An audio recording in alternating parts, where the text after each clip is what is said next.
Welcome to Tax Deductions for Therapists 101. I'm Michael from Herd. In this 5-minute video, we're going to cover what self-employed therapists need to know about tax deductions so you can pay less in taxes. Let's get into it. First, what's a tax deduction? A tax deduction or tax write-off is any business expense that's ordinary and necessary to operate your practice as a therapist. It can't be lavish or extravagant. You pay taxes on your income after your expenses. So any business expense lowers your taxable income, which lowers your tax bill or your tax liability at the end of the year. With that said, it's not one-to-one. So spending $1,000 on a laptop is not going to lower your tax bill by $1,000. Who can claim tax deductions? Any therapist who is self-employed, either in private practice or as an independent contractor, can claim business expenses as tax deductions on their tax return. If you're a W-2 employee, you are unable to claim business expenses on your tax return, but you may qualify for personal tax deductions and tax credits. So make sure that you check with a tax professional on that. How do you track and claim tax deductions?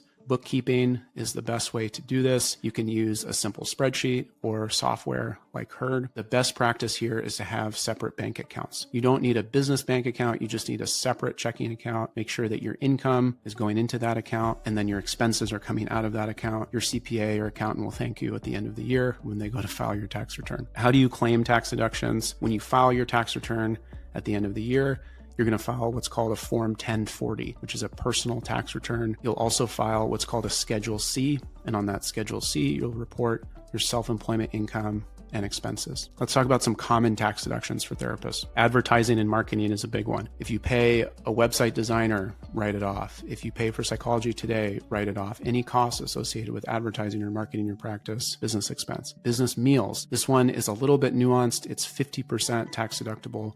But if you meet a therapist for coffee or lunch and the purpose of that meal is to talk about work, that's a business meal, write it off 50%. Business registration fees. So when you register your business with the state, so you form an LLC, that's a business expense, write it off. Business travel. So if you travel to a conference or if you travel to a retreat, 100% deductible, write it off. The key here is the purpose of that trip must be for business. Continuing education is a big one. Membership fees, office supplies. You get the idea here. Any ordinary and necessary expense, that's a tax deduction. Software, like Herd, 100% tax deductible. When you start your practice, the IRS allows up to $5,000 in what's called startup costs. So track all of those expenses. If you meet with a lawyer, if you meet with an accountant, that's a business expense. Supervision, therapy books, and finally, vehicle use for business. The thing to know here is that when you are driving to and from your office, not vehicle use for business, you can't write that off as business mileage. But if you're driving to a client site, or if you're driving, say, to a conference, that's a business expense. A few overlooked tax deductions, one being personal psychotherapy. This one is a little bit controversial. Our position at Herd is that personal psychotherapy is an ordinary and necessary expense to operate as a therapist. Claim that as a business expense. Student loan interest. We get questions about this a lot. Unable to write off your student loans, but the interest on those student loans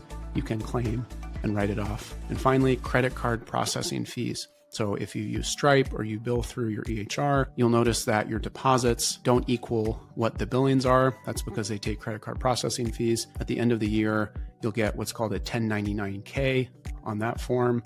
It'll tell you what the total fees are for the year. Write those off. Have questions about a tax deduction that we didn't cover? Drop it in the comments below. And don't forget to hit like and subscribe.